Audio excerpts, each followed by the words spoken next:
Shape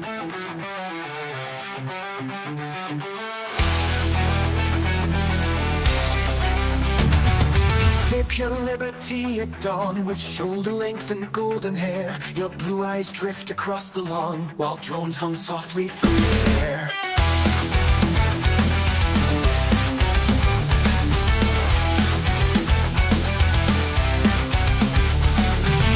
Through cities built in light, where every street recalls a song. The past was bright, the future's right. You've known that comfort all along. But somewhere deep you know the flame, a war you'll never see or trace. We die so you can live the same, still smiling in that perfect place. Hold there for us, your breath becomes our final line. We hear echo through the crust, we're bound to save you by design. Your name's on pulse beneath our skin. We're coming fast, we won't give in. Evenings, freedoms, loyal protectors of Super Earth. Tonight's musical special was SEAF Girl by Dead Net Order, a song dedicated to the blueberries, our planet's staunchest protectors.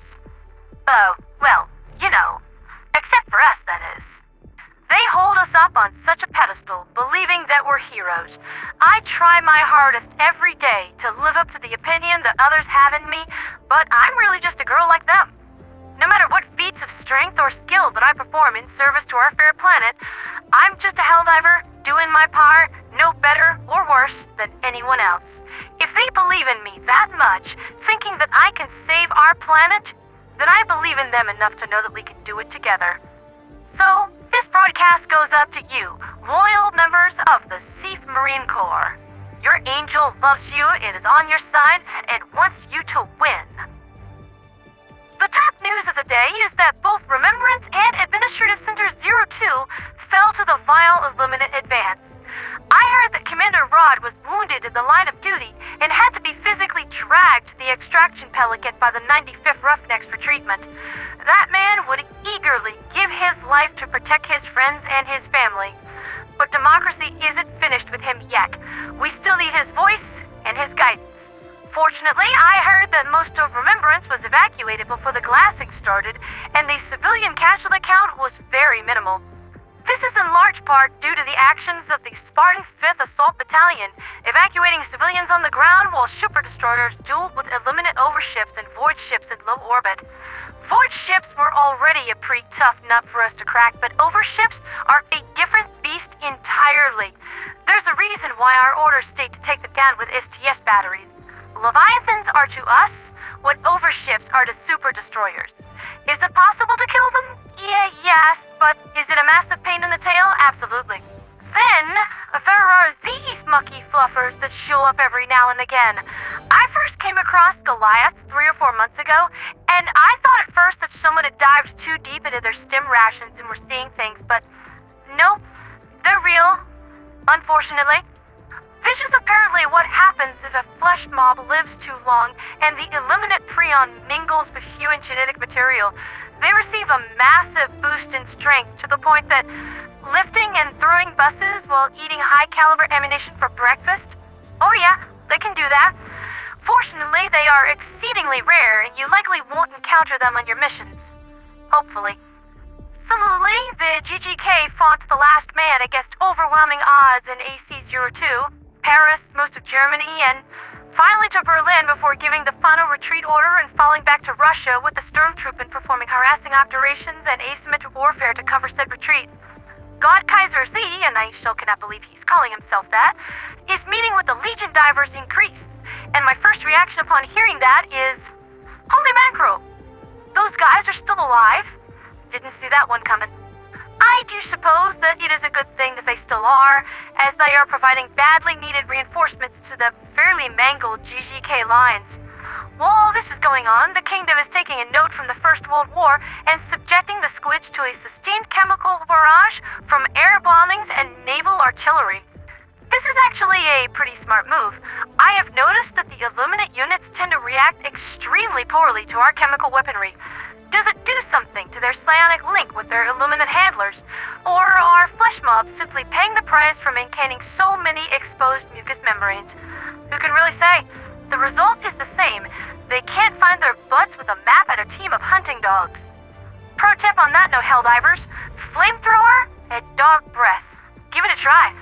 Moving on from factional news, the resultant damage to the planet-wide defense network has caused orbital stratagem cooldowns to be increased by 60 seconds until further notice. This is also to prevent Furabel's wacky bunch of Looney Tunes from turning more megacity blocks into parking lots.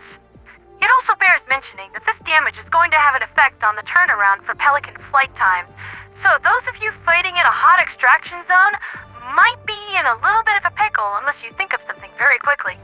On that note, the Ministries of Truth and Defense have been noting unauthorized logins from an unknown third party trying to access the STS battery grid and what few remaining SAM sites that we still have up and running.